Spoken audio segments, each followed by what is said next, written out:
Good morning, good afternoon, and good evening, everybody. Thank you for tuning into another Supatease video. And in this one, we're going to be doing something completely different. We're going to be doing a tier list review. I have my tier list that I made before the most recent changes came out. This was my prediction tier list, and we're going to confirm, deny how accurate was I in my prediction and my assessment for the patch now moving forward. I saw a bunch of comments that were criticizing me, telling my tier lists are never accurate or something like that. And, you know, it's true that the one negative comment out of 100 is the one that stands out the most. So I wanted to come in here and confirm, deny how accurate was I really with this prediction moving forward into these new changes. So we're going to be talking about every single spec and where they fit in the solo shuffle meta.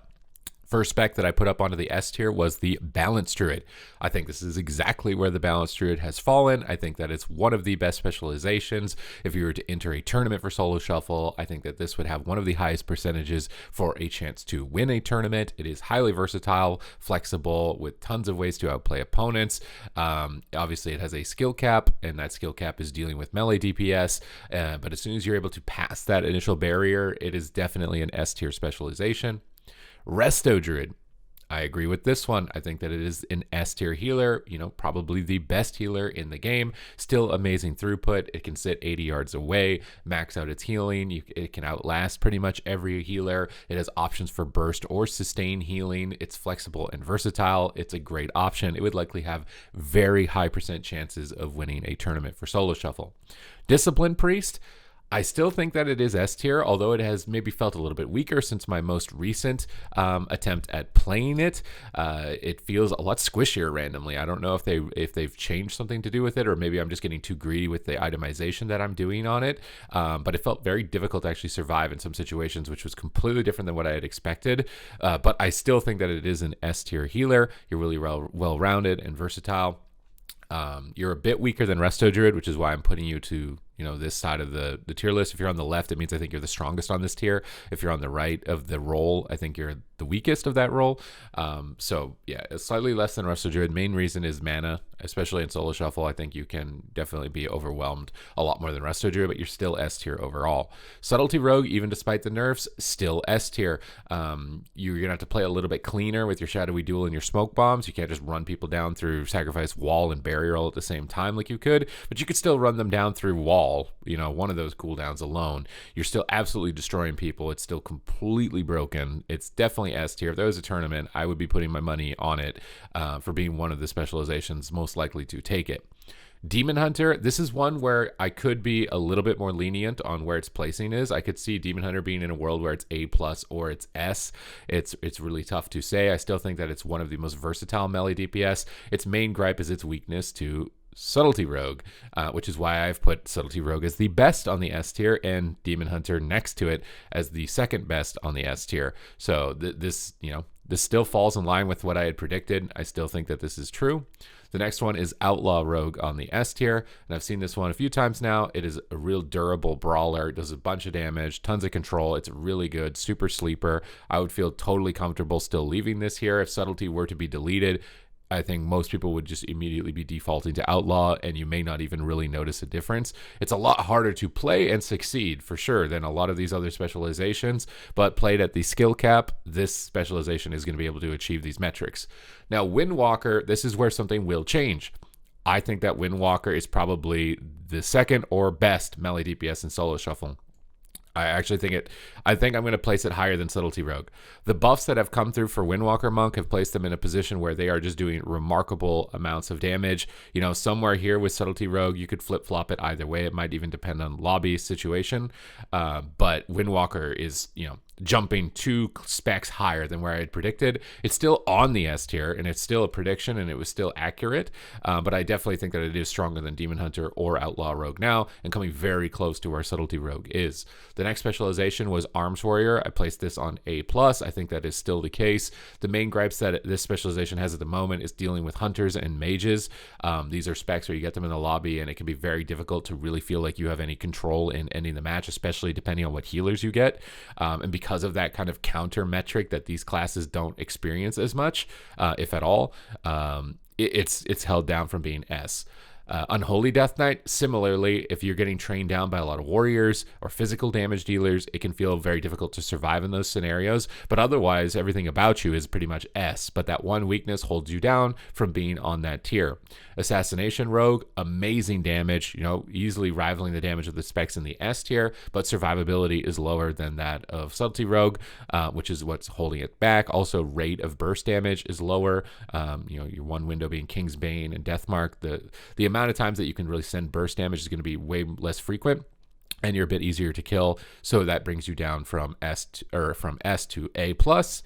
For Fury Warrior, this is one where it's a bit tough. I think Fury Warrior's probably. Do I think it's worse than Assassination Rogue, right? Because I've said Arms is basically the best of this tier. Debatably, Unholy could be as well. I could see it being like this, where Assassination is somewhere here. And Fury is next to it. So again, a little bit of a flip-flop, but still pretty much, the same as what I'd predicted. Beast Mastery Hunter, this spec is still really good. It is still rocking huge amounts of damage. Again, I think weak point is its defense, although it is really good against these kind of strength-using melee users, two-hand users. But it can just really explode. This is also a spec where I see the most no aspects of the turtles. So it's really volatile. I think that's fair to say that it holds it down from being S tier because of that. Destruction Warlock, honestly, I think I undersold this spec. I think Destruction Warlock is probably still S tier. I brought it down a tier after the nerfs I saw for Chaos Bolt and Shadowburn, and this is the first spec so far out of how many specs that I'm making a significant shift in my prediction. I think that Destruction is easily still S. If there was a tournament, you would likely see a Destruction making it into the finals. Now, as to whether or not it would win, it probably wouldn't, because again, you would get a lobby with Windwalker, Demon Hunter, Boomkin, and Sub Rogue, and you'd probably lose that lobby. But Destruction is definitely better than A+. It's still a really solid pick. Demonology, this is one where I'm somewhat debating putting into S tier as well. It's really solid overall. Its main problem is dealing with, again, two-handed strength users like Unholy Death Knight and Arms Warrior, and dealing with the multiple melee and melee lobbies. But it does really well into things like Subtlety Rogue, which is a strong spec at the moment. So it's really tough for me with Demonology. I think putting it as the best A+ tier is probably still fair, so I'm still going to leave it here. Mistweaver Monk, you can play Fistweaver Caster. You're definitely not as good as Resto Druid or Disc Priest, but you could still pull it off probably if you were insanely good at it. Maybe these guys are having a bad day, which is why I think it's still fair to say that Mistweaver is on A+. Elemental Shaman, I've been seeing tons of different opinions with this as to when it's come out. Some saying that if you're not using third-party programs, then it feels really bad, and if you are using third-party programs to max your DPS, it's fine. So when I'm playing in Shuffle, maybe I'm just playing with people that are using third-party programs, and it still seems kind of fine to me.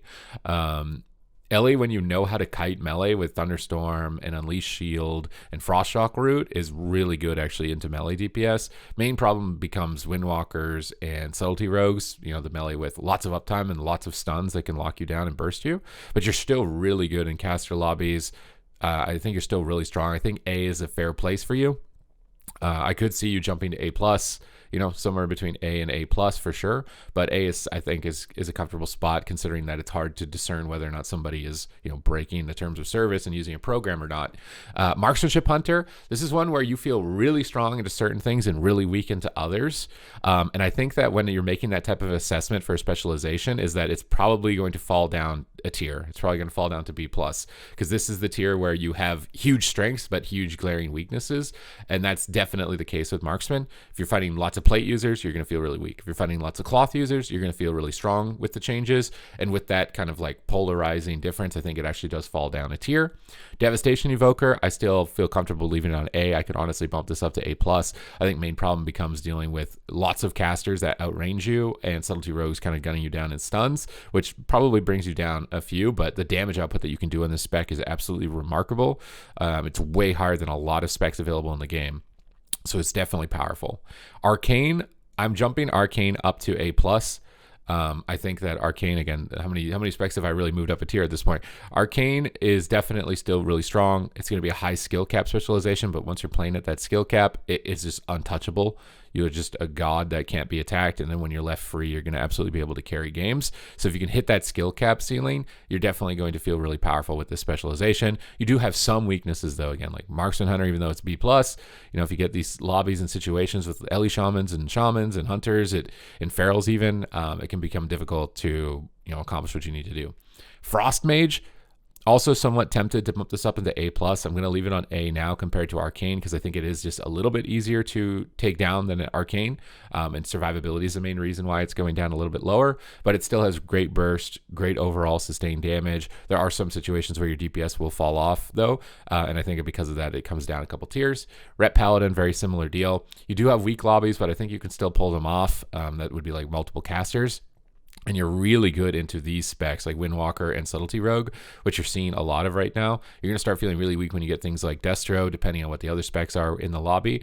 But things that would be tough for you, like Shadow or even Affliction, I think are a lot less popular, so you're not running into them as much. I think A is definitely still a fair spot for it to be sitting now after seeing the patch. Feral Druid, this one is actually sleeper good. If you know how to do hit and runs and know how to play defensive and avoid damage and find your moments, it's actually really good. But you have to play way better than a lot of these other specs who are like passively more tanky than you. Honestly, I wish that the gameplay of Feral was more similar for a lot of other melee where you have to be tactical with what you're doing in terms of your positioning as opposed to just zug zug, I'm just tanky, can't die type of deal with a lot of melee DPS. I think this is a fair spot for it still on A. You've got good versatility. Nothing like completely hard counters you, but things are difficult. Basically, everything is just hard, but you can pull it off if you're good. But again, your mistakes are going to be punished. Holy Paladin, still really good. Definitely A, I think, for Holy Paladin. Maybe A+ even. There are certain situations where Holy Paladin is going to feel A+. I kind of want to bump it up to A+ and get it away from Resto Shaman because I think Resto Shaman is probably not on the same tier as Paladin. I think Paladin is better. So I'm moving Paladin up to A+ overall in my assessment. I think that its ability to deal with rogues and hunters particularly over any other healer actually might be the best, and you're seeing a lot of those at the moment. But its susceptibility, honestly, to root beam compared to other healers that can play Gnome is like one of the main reasons I think that it might not be S tier at the moment, but it is actually surprisingly good. Resto Shaman, still a very difficult healer, much like Feral. Like you can play Insane with this spec. You have to play more Insane than every other healer if you're going to be able to win. But sometimes it just feels like insurmountable and people run out of your totems and the positional requirements of your abilities with no communication really hinders its potential. So I'm somewhat on the fence on like lobbying it down even a tier lower and putting it on B+. Just because of those limitations that come into the spec and the frustrations that I've at least personally even experienced and seen other main Resto Shamans experience. But somewhere between B+ and A. I think if you were to play in a tournament, you'd probably opt out of Shaman for one of these other healers, though, if you really wanted to win. For B+, Shadow Priest, very similar situation for these DPS in this tier is that you've got lobbies where you feel really good, multiple casters, but if you get a lobby with a Windwalker and a Warrior and a DK, you're probably not doing really good in that lobby because of that counter-comping dichotomy. And it's still quite bursty meta, even with the changes to the main stat. I think B+ is probably still a fair spot. We talked about Marksman. It moved down here due to the same reasons. Affliction, same type of deal. You can get situations where you absolutely carry and dominate, and then get other lobbies where you're going to likely feel pretty helpless and like, what's going on? I don't know. I can't do anything about it. So B+ is probably fair for it. Survival Hunter, this is a really tough one still for me to lock in 100% where it is and where it should be because I think that it could honestly be here. You do, get kited quite heavily. I could see it moving. This is a really tough one. I'm going to leave it here for now. Like the people who main survival and have been playing at the highest level will easily make it look like it's A or A+. So maybe that's, with that said, we're basing off the highest potential of the ladder. It's probably A. Is it better than Feral? I don't know if I want to say that it's better than Feral right now. I'm going to leave it where it is. I think it could be lobby dependent. Enhancement Shaman, I put it here at B+ because I was kind of underestimating its potential. I think that it's definitely doing a lot of damage at the moment. It's doing a huge amount of damage. Like that's a big compensation. The healing still doesn't feel like it's that great, even with the changes to Healing Surge. It doesn't still feel that great, but the damage is really high. I still think you get really kited hard, really lobby dependent. So I'm probably still going to leave you on B+. Vengeance Demon Hunter is probably the best tank, but again, you probably shouldn't use tanks. And we moved Resto Shaman down to B+ from A. For B, Frost Death Knight. I kind of think Frost Death Knight should be up in B+ because it's very similar to something like Shadow, where if you get a lobby with a lot of melee DPS, you have a chance to just run away with that. But if you get a lobby with a lot of casters, you're gonna have a rough ride. So with that assessment of why something is on B plus, I think it makes sense for Frost to actually be on B plus and not B. It's actually a little bit better than where it was. Fire Mage, you are really squishy. Honestly, I feel like it is really tough to pull stuff off with this spec at the moment because you are just so squishy. You just almost die immediately. It seems really tough to play. And I honestly think that B is like a fair spot. If you play really well with this spec, it's like Feral, but twice as squishy. If you play really well, I'm sure you can pull off wins. It's not like D and totally useless. But it is really hard, even at the highest level, I feel like, for Fire Mage to succeed. Guardian Druid, again, I think this is a fair spot for it, but you probably shouldn't use tanks if you're really worried about trying to get like high ranks. Holy Priest, I think this is still fair for it on B. I think Holy Priest is still the weakest healer by a significant margin. I'm still running out of mana faster than everybody else, still struggling, absolutely pulling my hair out. You can see it's none's there. That was a lot of hair pulling. I could not recommend it. Preservation Evoker is probably closer to where Holy Priest is than down here on C, but they're both going to feel significantly weaker than every other healer. The advantage with Preservoker is the Shroud. It really helps you against like Hunter lobbies and situations like that. But having to get close and getting crowd control and getting attacked, it makes it really tough to succeed and keep up with the throughput that a lot of the other healers have. Blood, Brewmaster, Prot, again, probably not a good idea to do the tank stuff. Prot Pally is you queue into only other Prot Pallies, so there's nothing to compare you to. An Augmentation Evoker, I don't think it's too useful in Solo Shuffle. Like, I've seen a couple of people making it work, but I think D, maybe it's C, maybe it's D or whatever, is probably closer to it. So you can see, based on my prediction, moving into the actual reality of the game, that was not 100% accurate. But nobody's going to be 100% accurate. But I was pretty close. Okay, I was pretty close. We moved a couple of specs up, down one tier, maybe a little bit different on a row. And this is how I do feel about this. If you want to follow me live on my stream, it's in the description down below. Make sure you hit the subscribe button on the channel as well if you want to stay up to date with news related to World of Warcraft, so you're always ahead of the competition. But I wanted to do this video because I've never done one where it's like looking at the previous one I made and directly comparing it to where I actually think that things have landed after the changes. So if you enjoyed this video, thumbs up, comment down below, and I will see you in the next one.